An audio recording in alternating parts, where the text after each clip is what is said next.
Et bien coucou YouTube, j'espère que tu vas bien. Et ouais, ici Kazugami. Aujourd'hui, on se retrouve pour une nouvelle vidéo. Et aujourd'hui, nous allons parler donc de Denya, le nouveau personnage qui est actuellement disponible sur Wattwise. Puisqu'en effet, aujourd'hui, nous sommes donc le jeudi 21 mai 2026. Donc Denya est actuellement donc disponible sur WoW. Et on va voir est-ce que le personnage est intéressant à aller chercher. Donc je vais t'expliquer le kit assez facilement du personnage puisque je vais pas te mentir, puisque dans ces capacités, tu dois avoir donc pavé de texte et ça peut être donc vraiment très compliqué à comprendre. Donc je vais t'expliquer simplement ainsi que les différentes donc capacités pour ce personnage-là et on va voir en soi sa place donc dans la méta.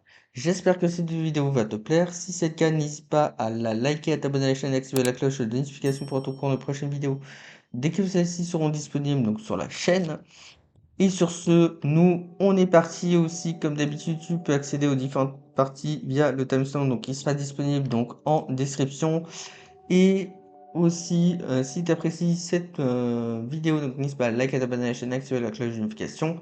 Et aussi à me follow sur Twitch, puisqu'en effet, et oui, n'oublie pas, demain nous serons en live, donc vers 14 heures, donc pour React au live d'annonce donc de la version 4.3 donc de HSR. Et aussi après, je vais faire une préparation donc pour Blade Mortenax. N'hésite pas à me dire en commentaire, est-ce que tu comptes aller chercher Denya? Est-ce que tu es hype pour le personnage? Ou si tu comptes invoquer les autres personnages qui seront disponibles en phase 2, ou est-ce que tu comptes skip la phase 2 donc pour aller invoquer donc dans la collab de la version 3.4. Donc on fera une vidéo sur ce sujet donc demain.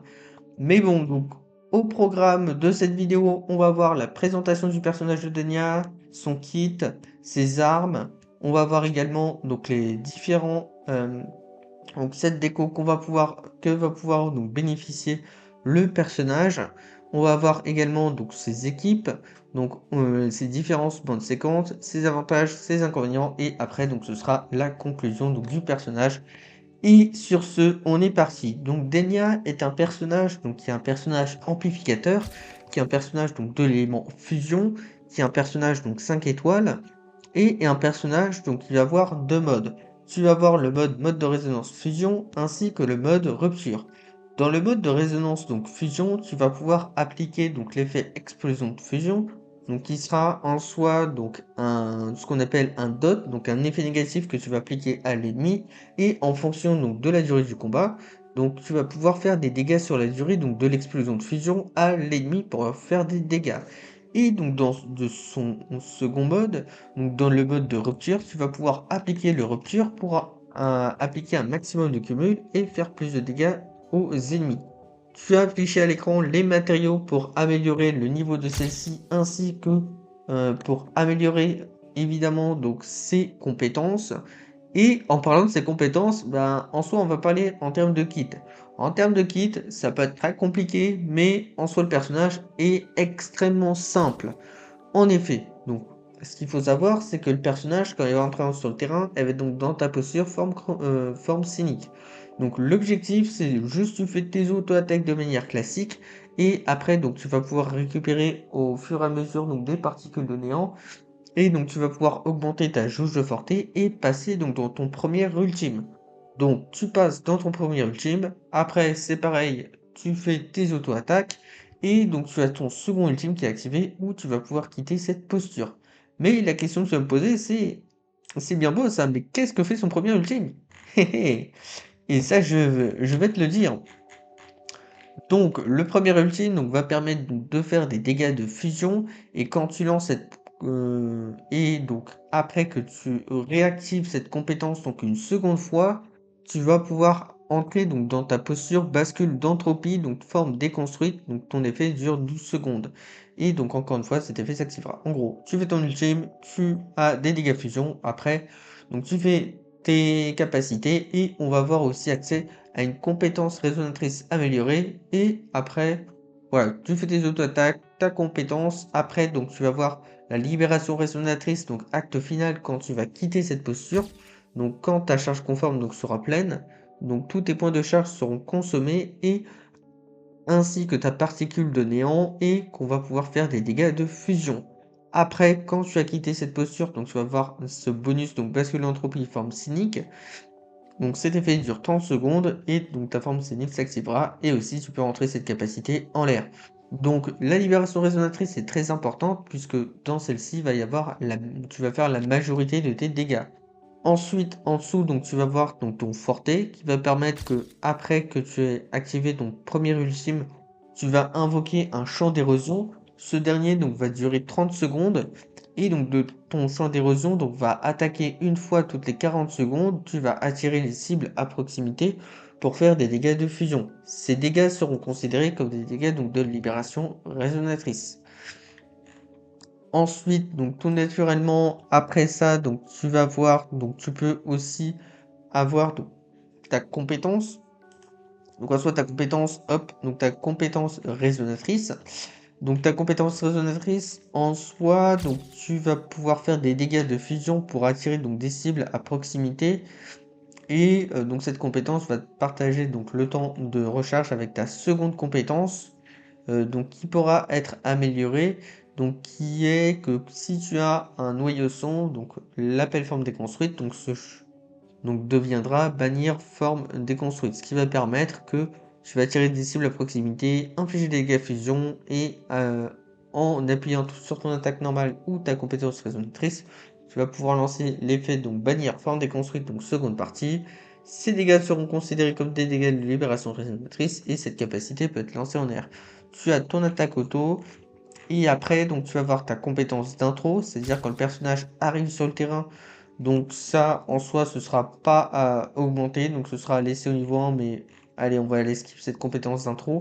Mais la compétence d'intro, en gros, elle va permettre que quand tu es en mode de résonance explosion de fusion, tu as un bonus de dégâts de 60%, et dans ton second mode de résonance, ton bonus de rupture sera augmenté de 15%, et donc pendant la durée de cet effet, tes dégâts seront intensifiés de 40%, ce qui est vraiment très très intéressant.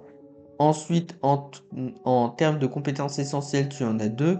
Le premier, c'est que quand tu es en forme scénique, donc si tu as moins de 2 noyaux de sonde, ces derniers seront restaurés au niveau de 2.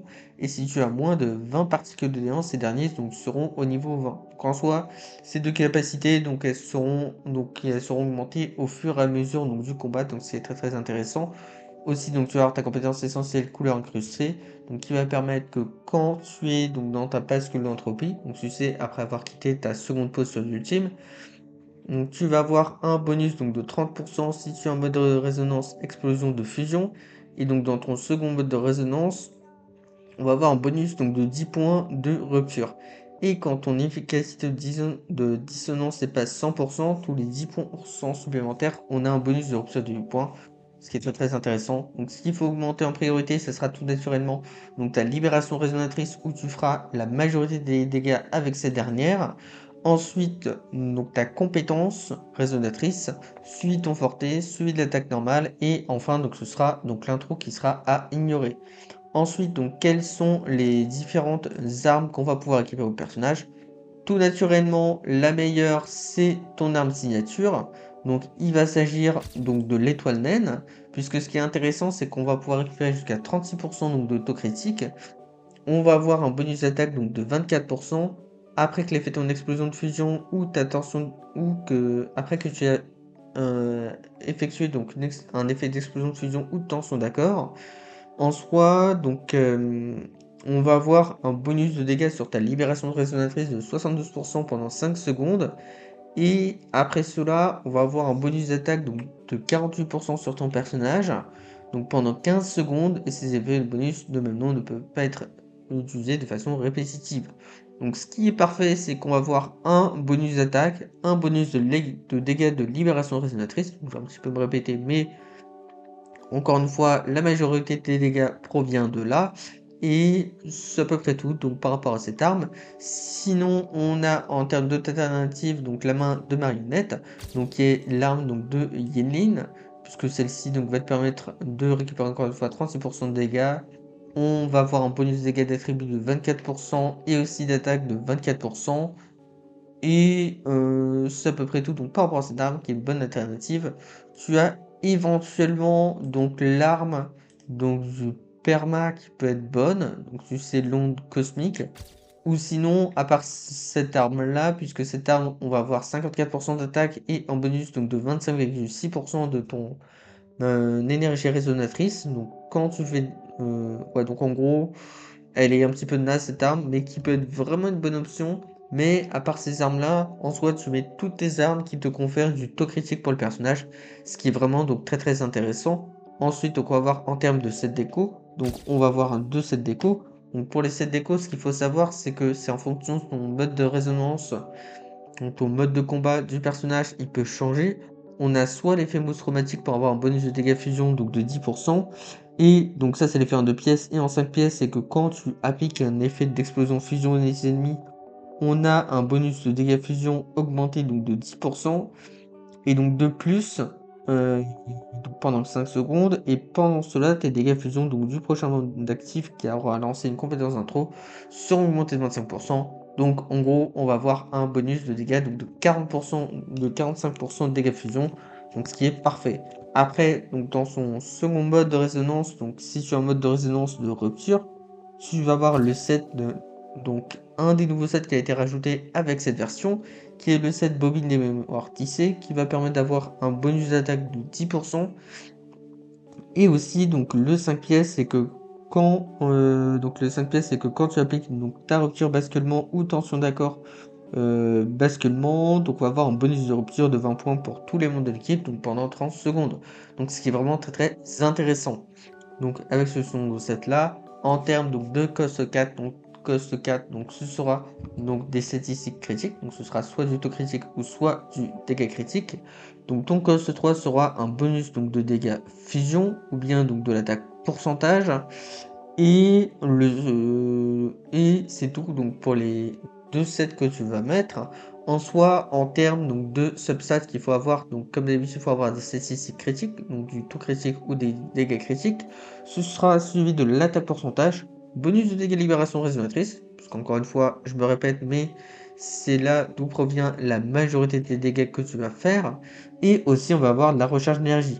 Aussi, en parlant de statistiques critiques, quand tu vas augmenter ses aptitudes, on va aussi également, donc en termes donc donc en soi, tu sais, en termes de statistiques à avoir, il faut avoir au moins aux environs donc de 70% de taux critique pour le personnage, aux environs donc de 270% de dégâts critiques, et donc le bonus de dégâts fusion c'est entre 70 ou 60%, et aux environs de 130% de la recharge. Bon, la recharge c'est pas trop compliqué, mais voilà.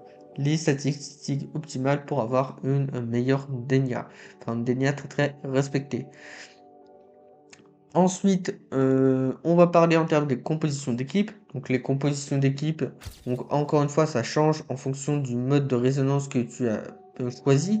Si tu as choisi donc le mode de résonance effet d'explosion, donc de fusion, tu vas avoir une team donc centrée autour donc de Imif, Denya ainsi que de Shisa. Donc une première option d'équipe. Si tu as Shisa, puisque ce qui est très très bien, c'est qu'on va pouvoir faire pas mal de dégâts donc de la part d'Imif et on va avoir donc des bonus de dégâts d'effet d'explosion de fusion avec Denya. Qui ça va permettre de réduire la défense des ennemis et aussi donc d'amplifier tes dégâts donc d'effets négatifs et aussi d'avoir un bonus de soins. Donc ce qui est très très bon, mais si tu n'as pas ça, tu as en termes de sustain Mornier qui peuvent être très très bonnes. Et si tu as choisi le mode de résonance rupture, donc ce qui est une bonne nouvelle, puisqu'en soi, pour Luc, on cherchait donc son support, le support parfait, et il est arrivé là, il est là, son support parfait. Il s'agit donc de Denia, qui va nous permettre donc de récupérer pas mal de bonus de rupture, et c'est ce qu'attendait Luc avec Mornier. Donc c'est excellent, donc cette team autour de Mornier et Denia, puisque Mornier pour avoir encore plus de soins, ou bien tu peux mettre donc Linae et Denia, donc avec les teams autour de Luc. Maintenant nous allons passer aux séquences du personnage. Les séquences ne sont pas nécessaires, le personnage est très très fort en Eidolon 0.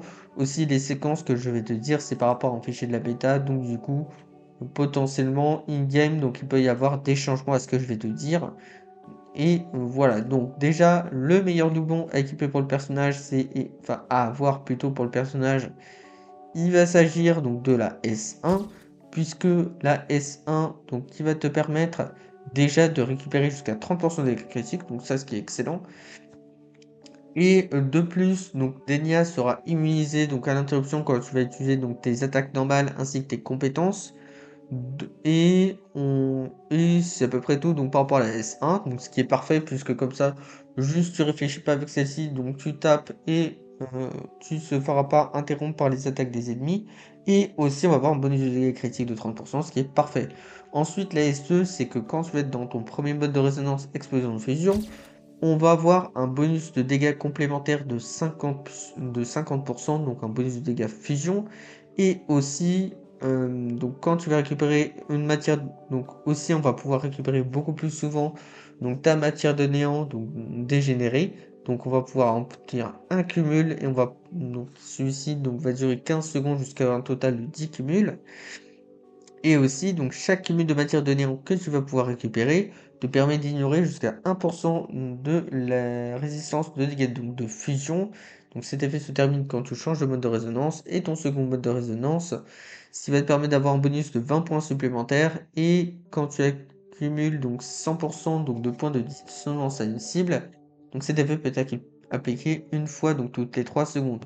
Donc cet effet se termine quand tu changes de mode de résonance et on a 40% de multiplicateur de bonus de multiplicateur de dégâts.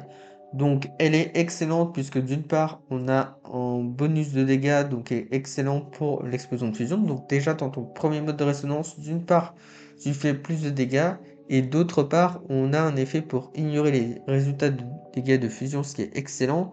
Et dans ton second mode on fait beaucoup plus de dégâts et aussi on augmente donc de 40%, donc on fait beaucoup plus de dégâts avec ta compétence, ce qui est très bien. Donc là, S3 qui va permettre de récupérer donc 80%, on va faire 80% de dégâts plus avec ton ultime. Aussi, donc tu peux récupérer beaucoup plus rapidement tes noyaux sombres.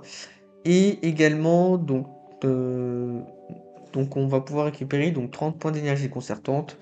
Et donc également, c'est que quand donc ta compétence essentielle sera améliorée, donc tes noyaux sombres et tes particules de néant seront restaurés au niveau maximum. Let's go. Et donc en maximisant tes noyaux sombres et quand tu lances ton attaque normale 4, tu fais beaucoup plus de dégâts et ces dégâts sont considérés comme des dégâts de libération résolutrice.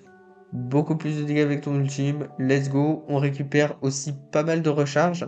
Donc 30 points d'énergie concertante, ce qui est excellent. Et voilà, donc c'est franchement déjà pas trop mal pour le personnage.